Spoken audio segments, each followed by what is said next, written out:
भगवान श्री कृष्ण ने उपदेश देते हुए कहा, जब भी हिम्मत टूटे तो एक बात हमेशा याद रखनी चाहिए, चाहे कोई आपके साथ हो या ना हो, पर ईश्वर आपके साथ हमेशा रहेंगे। श्रीमद् भगवद गीता एकमात्र ऐसा ग्रंथ है जो मनुष्यों को जीवन जीने का सही तरीका बताती है। भगवद गीता जीवन में धर्म, कर्म, प्रेम का उपदेश देती है। श्रीमद् भगवद गीता का ज्ञान मानव जीवन के कल्याण के लिए है। आज हम श्रीमद् भगवद गीता से 6 ऐसे विचार आपके लिए लेकर आए हैं जो आपके जीवन में आपको सही दिशा दिखाने में आपकी सहायता करेगी। गीता में श्री कृष्ण कहते हैं कि जब भी हिम्मत टूटे तो एक बात हमेशा याद रखना, चाहे कोई आपके साथ हो या ना हो, ईश्वर आपके साथ हैं और हमेशा रहेंगे।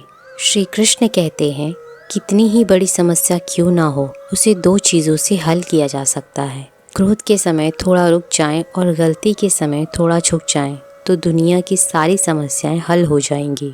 गीता के अनुसार जिन्होंने आपको कष्ट दिया है, कष्ट तो उन्हें भी मिलेगा, और यदि आप भाग्यशाली रहे तो ईश्वर आपको यह देखने का अवसर भी देगा।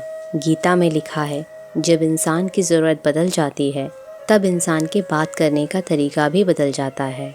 श्रीमद् भगवद गीता के अनुसार आप वापस नहीं जा सकते और ना ही शुरुआत को बदल सकते हैं, लेकिन आप जहाँ हैं वहीं से शुरू कर सकते हैं और अंत को बदल सकते हैं।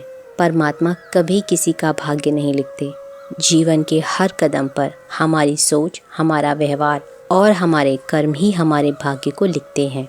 इन विचारों को हम एक छोटी सी कहानी के ज़रिए समझने का प्रयास करते हैं।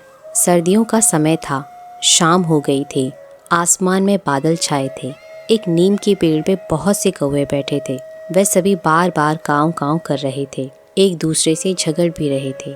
इसी समय एक छोटी मैना आई और उस नीम के पेड़ की डाली पर बैठ गई।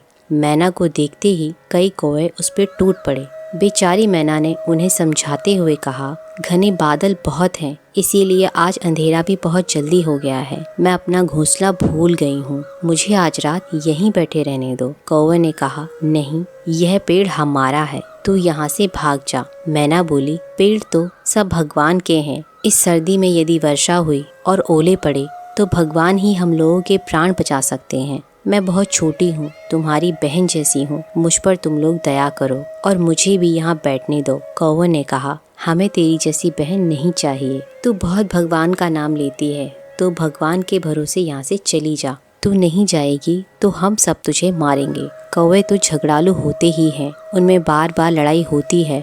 फिर किसी दूसरी चिड़िया को अपने पेड़ पर वह कैसे बैठने दे सकते थे। आपस की लड़ाई छोड़ वे मैना को मारने दौड़े। बेचारी मैना कौवों को अपनी ओर झपट्टा मारते देख वहां से उड़ गई और थोड़ी दूर जाकर एक आम के पेड़ पर बैठ गई। रात को आंधी आई, बादल गरजे और बड़े बड़े ओले पड़ने लगे। कौवे काँव काँव करके चिल्लाए, इधर से उधर थोड़ा बहुत उड़े, परंतु ओलों की मार से सब के सब घायल होकर जमीन पर गिर पड़े। बहुत से कौवे मारे गए। मैना जिस आम के पेड़ पर बैठी थी, उसकी मोटी डाल भीतर से खोखली थी। छोटी मैना उसी में घुस गई, उसे एक भी ओला नहीं लगा। सवेरा हुआ, दिन चढ़ने पर चमकीली धूप निकली। मैना डाल के भीतर से निकली, पंख फैलाकर चहचहाकर उसने भगवान को प्रणाम किया और वह उड़ने लगी। पृथ्वी पर ओले से घायल पड़े हुए कौवे ने मैना को उड़ते हुए देख बड़े कष्ट से पूछा, मैना बहन, तुम कहाँ रही थी? तुमको ओलों की मार से किसने बचाया? मैना बोली, मैं आम के पेड़ की डाली पर बैठी थी और भगवान से प्रार्थना कर रही थी। दुख में पड़े हुए और असहाय जीवों की भगवान के सिवाय कौन रक्षा कर सकता है? लेकिन भगवान केवल ओलों से ही नहीं बचाते और केवल मैना को ही नहीं बचाते। जो भी भगवान पर भरोसा करता है और भगवान को याद करता है, उसे भगवान सभी आपत्तियों और विपत्तियों से बचाते हैं और उसकी रक्षा करते हैं। दोस्तों, जिस प्रकार मैना के मुसीबत में होने पर भगवान ने उसकी रक्षा करी, उसी प्रकार हमें भी भगवान पर भरोसा रखना चाहिए। वह हमारी रक्षा ज़रूर करने आते हैं। अगर आपको ये वीडियो अच्छा लगा हो तो वीडियो को लाइक, शेयर और सब्सक्राइब करें और बेल आइकन दबाना ना भूलें।